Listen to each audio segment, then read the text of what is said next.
আমার পিছনের এই দৃশ্য দেখে আপনার মনে হতেই পারে এটি হয়তো কোনো শুকিয়ে যাওয়া নদীর অংশ কিংবা কোনো বয়ে যাওয়া খাল।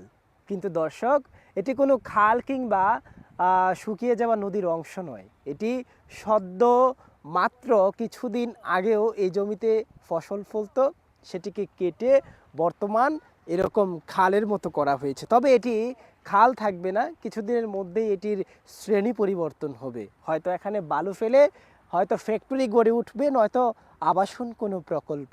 এটি নরসিংদী সদর উপজেলা মাধবদীর পাইকারচর ইউনিয়নের। শুধু কি এইটুকু জমি?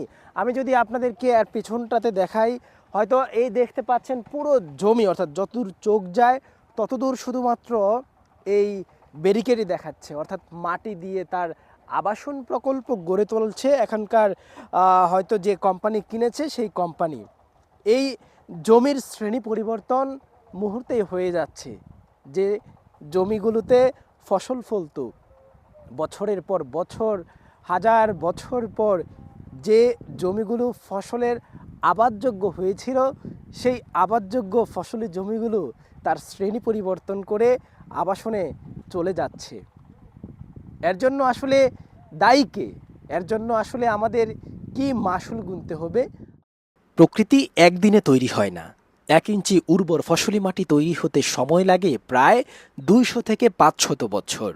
একটি এলাকার পানিচক্র স্থিতিশীল হতে লাগে হাজার বছর। কিন্তু আমরা মাত্র কয়েক মাসে সেই জমি ধ্বংস করে দিচ্ছি উন্নয়নের নামে।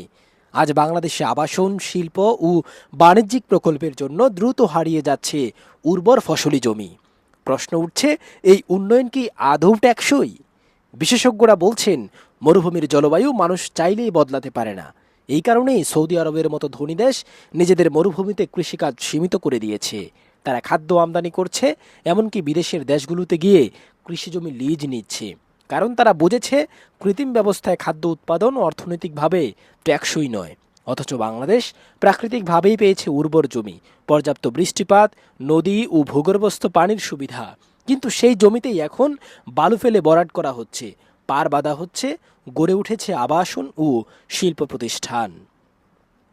তথ্য বলছে, সৌদি আরবে কৃত্রিমভাবে মাত্র 1 শতক জমি চাষ করতে যে খরচ হয়, একই অর্থে বাংলাদেশে 16 থেকে 20 শতক জমিতে প্রাকৃতিক পরিবেশে ফসল ফলানো সম্ভব। অর্থাৎ বাংলাদেশের ফসলি জমির মূল্য মরুভূমির জমির চেয়েও বহুগুণ বেশি।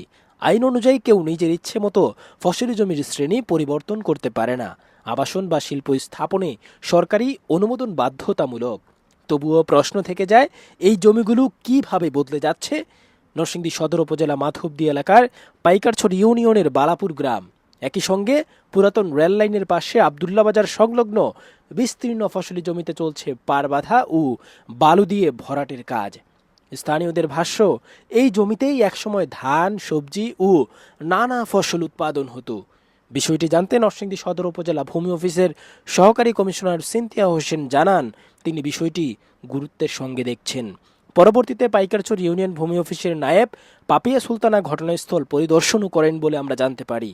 তবে স্থানীয়দের আশঙ্কা, যদি অনুমোদন না থাকলেও প্রভাব খাটিয়ে পরে অনুমোদন নেওয়া হয়, তাহলে গ্রাম পর্যায়ে এভাবে ফসলি জমি দখল ও ভরাট চলতেই থাকবে। আর প্রশ্ন উঠবে, আগামী 30 থেকে 50 বছরে আমাদের দেশ কোথায় দাঁড়াবে? আজ আমরা টাকার বিনিময়ে জমি বিক্রি করছি, কিন্তু ভবিষ্যতে টাকা থাকলেও খাবার পাওয়া যাবে তো? বিশ্বজুড়ে খাদ্য সংকট, জনসংখ্যা বৃদ্ধি আর জলবায়ু পরিবর্তনের বাস্তবতায় খাদ্য নিরাপত্তাই হয়ে উঠেছে একটি রাষ্ট্রের সবচেয়ে বড় চ্যালেঞ্জ। সৌদি আরব টাকা দিয়ে খাদ্য কিনছে, আর বাংলাদেশ খাদ্য উৎপাদনের জমি টাকা দিয়ে বিক্রি করছে। এই দুই পথের পরিণতি এক নয়, কারণ একটি কারখানা গড়তে লাগে মাত্র 5 বছর, কিন্তু উর্বর জমি তৈরি হতে লাগে 500 বছর। প্রশ্ন তাই একটাই, উন্নয়নের নামে আমরা কি ধীরে ধীরে নিজেদের ভবিষ্যৎ খাদ্য নিরাপত্তার ভিত্তি ধ্বংস করে দিচ্ছি? এই প্রশ্নের উত্তর খোঁজার সময় এখনই। শাওন আহমেদ সাদ, নরসিংদী। হয়তো এটাই এই জমিতে সর্বশেষ ফসল। আগামী বছর হয়তো এখানে দেখবেন আমি যে নিচে বসে আছি এটা আরেকটু উপরে হবে, বালুতে ভরাট হয়ে যাবে। তার কিন্তু অন্যতম কারণ হয়তো পিছনে দেখতেই পাচ্ছেন, এখানে এই যে বালু দিয়ে চতুর্দিক ভরাট করে ফেলেছে, মাঝখানে শুধু মাটি ফেলবে। তার জন্য প্রস্তুতিও নেওয়া হয়েছে। পিছনে অনেক পাইপ রাখা হয়েছে, হয়তো আজকালকের মধ্যেই শুরু হয়ে যাবে এখানে মাটি বসা, বালু বসা। তারপর এই জমি তার শ্রেণী পরিবর্তন করে ফেলবে, এই জমি হারিয়ে ফেলবে তার এই যে ফসল আবাদযোগ্য করে তোলার যে শক্তি, সেই শক্তি।